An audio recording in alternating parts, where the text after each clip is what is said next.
नमस्कार। जीवनसाथी म्यारेज ब्युरोको यो फेसबुक पेजमा सबैजनालाई स्वागत गर्दै एउटा रिक्वेस्ट गर्न चाहे। हामीसँग 500 भन्दा बढी महिला दिदीबहिनीहरू विवाहको लागि दुलहा खोज्न आउनु भएको छ। त्यसैगरी हामीसँग पुरुष दुलहा पनि उत्तिकै हुनुहुन्छ जो जीवनसाथी खोज्नको लागि आउनु भएको छ। जीवनसाथी खोज्ने भनेको बिहे गर्नको लागि हो। बिहे गर्नको लागि दुलहा दुलही खोज्नको लागि हामीसँग जोडिनु भएको हो।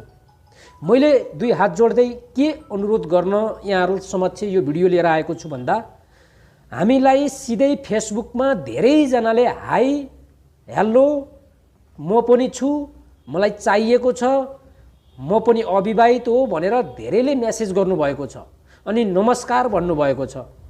हामीले त्यो मेसेजहरू रिप्लाई गर्न भएका छैनौं। त्यसैले तपाईले मेसेज गर्दाखेरि फेसबुकमा कृपया आफ्नो विवरण सहित मेसेज गरिदिनु होला। तब मात्र हामीलाई थाहा हुन्छ कि तपाईलाई कस्तो खालको जीवनसाथी चाहिएको हो भनेर। अब तपाई जस्तै उदाहरणको लागि सरिता भन्ने नामबाट मेसेज आएको छ अनि उहाँको बारेमा भन्नु न मात्र लेख्नु भएको छ। अब उहाँ त उहाँ को उहाँ हामीलाई थाहा हुँदैन। त्यसैले नाम यो हो, उमेर यति हो, म यो गर्छु, मेरो घर यहाँ हो, मेरो फोटो यो हो, अथवा मेरो भाइको फोटो यो हो, मेरो काकाको फोटो यो हो, मेरो भतिजोको फोटो यो हो भनेर विवरण सहित मेसेज गर्नु होला।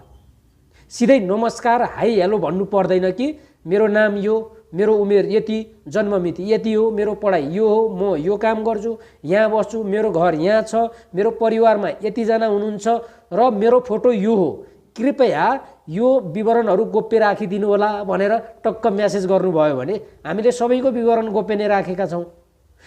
त्यो हामीलाई सजिलो हुन्छ। मैले फेसबुकमा आएका मेसेजहरूलाई रेस्पोन्स जब मात्र गर्छु तब विवरणहरू सहित पठाउनुहुन्छ। अब हाई हेलो हामी किन गर्नु पर्यो? गर्नु पर्दैन। नमस्कार पनि भनिरहनु पर्दैन। हामी आफै तपाईहरुलाई नमस्कार गर्छौं। तर तपाईहरुले आफ्नो विवरण सहित चाहिँ मेसेज गरिदिनु पर्यो। कमसेकम तपाईहरुले बिहे गर्दै हुनुहुन्छ त 2 मिनेट समय खर्चेर हामीलाई मेसेज गर्न सक्नुहुन्छ। 2 मिनेटमा तपाईको विवरण लेख्न सक्नुहुन्छ। तपाईको विवरण गोप्य रहन्छ। हामी कतै सार्वजनिक गर्दैनौं। त्यही हिसाबले अगाडि बढ्नु भयो भने एकदम राम्रो हुन्छ। मैले फेसबुकमा जोडिनु भएका यो हाम्रो जीवनसाथी म्यारेज ब्युरो जुन पेजमा जोडिनु हुने सम्पूर्ण आमा बुबा दाजुभाइ दिदीबहिनीहरू जो हुनुहुन्छ सबैजनालाई मैले यो अनुरोध गरेँ कि हामीलाई हाई हेलो मलाई के रे उहाँको बारेमा भन्नु न, उहाँको बारेमा भन्नु